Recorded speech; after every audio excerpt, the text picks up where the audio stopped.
दोस्तों ओम साई राम। आप लोग अच्छे होंगे। आज हम साईं बाबा के मंदिर के बारे में बताएंगे। साईं बाबा का मंदिर सीडी में कैसे बना और किसने बनवाया। तो आज इस वीडियो को आप लोग पूरा देखें और उस मंदिर का निर्माण कब हुआ और कैसे हुआ और बाबा ने कैसे निर्माण करवाया। तो चलो दोस्तों जानते हैं, हम आपको बताते हैं। सीडी के साईं बाबा का भारत के अब तक के सबसे महान संत थे दोस्तों। मैं इसमें से एक है रहस्यमयी फ़कीर। अपना पहला दर्शन सीडी में दिया था और माना जाता है कि वह हमेशा के लिए वहीं रहते थे। उनके भक्त उन्हें साईं कहकर पुकारते थे, इसलिए उनका नाम साईं बाबा पड़ा था दोस्तों। उनका मिशन बिना किसी भेदभाव के आशीर्वाद देना था और वह सभी को सम्मान दृष्टि से देखते थे, में विश्वास करते थे। आज भी कई भक्त बाबा की उपस्थिति का अनुभव करने और उन्हें श्रद्धांजलि देने के लिए शिरडी आते हैं। साईं बाबा ने शिरडी को सभी जातियों, प्रथाओं और धर्मों को लोगों को लिए एक अद्वितीय पवित्र स्थान में बदल दिया है। वह श्रद्धा सबूरी में विश्वास करते थे, जिसका अर्थ था सभी के लिए विश्वास और धर्म। बाबा का एक ही मंत्र था, सबका मालिक एक है, और बाबा का मंत्र था श्रद्धा और सबूरी। वो बोलते थे कोई इंसान अलग अलग नहीं है, मालिक की नज़र में सब इंसान एक ही है दोस्तों। बाबा का कहना सिर्फ यही था। कई लोगों ने साईं बाबा के माता पिता, मूल और इस तरह की चीज़ों के बारे में पूछताछ की, लेकिन कोई पुख्ता जानकारी नहीं मिली। माना जाता है कि वह पहली बार शिरडी में नीम के पेड़ के नीचे 16 साल के एक युवा लड़के के रूप में गहरे ध्यान में लीन होकर प्रकट हुए थे। उनका रूप और चेहरे इतने सुंदर थे कि एक नज़र भर से ही सभी उनके दीवाने हो जाते थे दोस्तों। माना जाता है कि वह करीब 3 साल तक शिरडी में रहे और अचानक गायब हो गए। कुछ समय बाद वह बारात लेकर फिर शिरडी लौटे। दूसरी बार शिरडी पहुंचने पर साईं बाबा 4 से 5 साल तक उसी नीम के पेड़ के नीचे रहे। इसी जगह को अब गुरुस्थान कहा जाता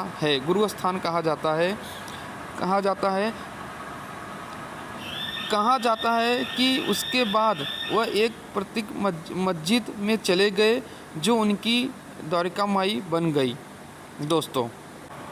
और दोस्तों, बाबा लगभग 60 वर्ष तक शिरडी में रहे और 1918 में उन्होंने महासमाधि ले ली। जब बाबा बारात आई तो भगत महालासापति और विवाह के देखने आए। इन लोगों ने एक युवा फकीर को देखा। जब फकीर गाड़ी से उतर रहा था तो महासपति ने सहजता से उसे यह साईं स्वागत है साईं कहकर पुकारा, और तब से इन लोग भी उसे साईं कहकर पुकारने लगे। समाधि मंदिर मतलब कब?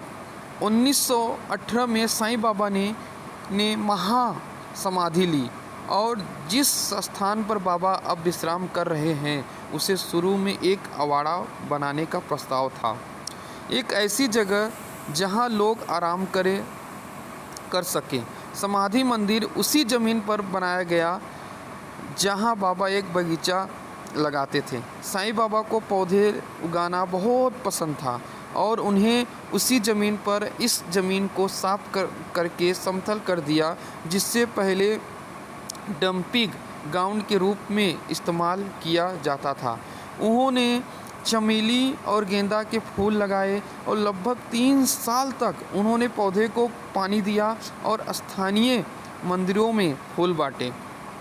गोपाल राव बूटी की मुलाकात साईं बाबा की महालसापति से करीब 10 साल पहले हुई थी।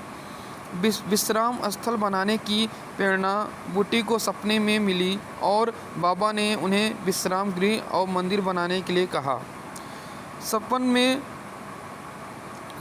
में के पश्चात बूटी तुरंत जागा। सपना देखने के बाद बूटी तुरंत जाग गया और उसने देखा कि सामा जो उसके बगल में सो रहा था, आँखों में आंसू थे। उन दोनों ने एक ही स्वप्न देखा था।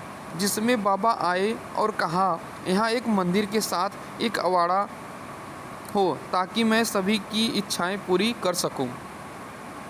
उन्होंने मिलकर कुछ मोटे रेखा चित्र बनाए और दीक्षित को उनकी राय और स्वीकारने के लिए दिखाया।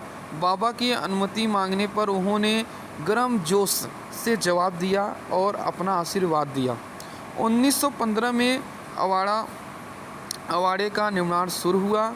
यहाँ पत्थर पर बना था और इसलिए इसे दगड़ी वाड़े के नाम से जाना जाता है।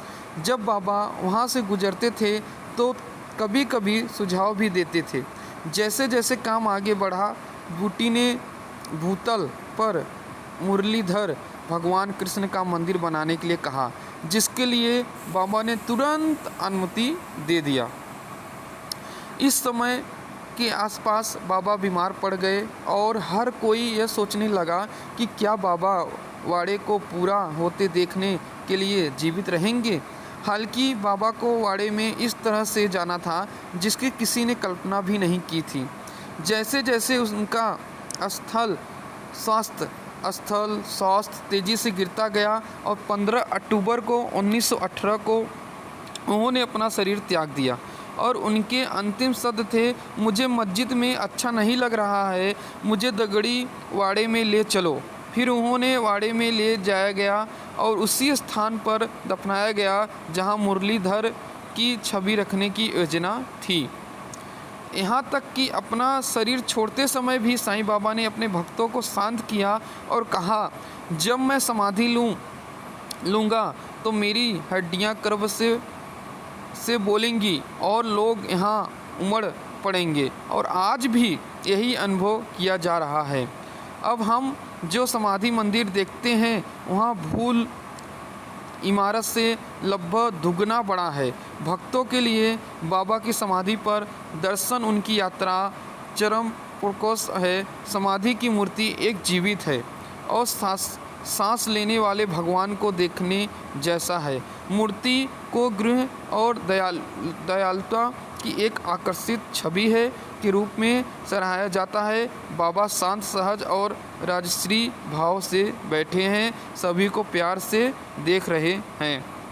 दोस्तों, ये वीडियो आपको अच्छी लगी हो तो लाइक और सब्सक्राइब करना। दोस्तों, हमने आपको साईं बाबा का मंदिर कैसे बना सीढ़ी में और साईं बाबा कैसे समाधि लिए और कब ली, इस वीडियो में हमने आपको वो बताया। दोस्तों, अगर हमारी वीडियो आप लोग को अच्छी लगी हो तो ज़रूर लाइक करना दोस्तों, सब्सक्राइब करना, शेयर करना, कमेंट करना। दोस्तों, हम आपको और अच्छी जानकारी साईं बाबा के बारे में हर वीडियो में आपको अगली वीडियो में देते रहेंगे। दोस्तों, अगर आप लोग साईं बाबा के सच्चे भक्त होंगे तो आप लाइक और कमेंट जरूर करना। दोस्तों, ओम साई राम। दोस्तों, आप सभी लोग को, आप लोग को ऊपर साईं बाबा की कृपा हमेशा बनी रहे।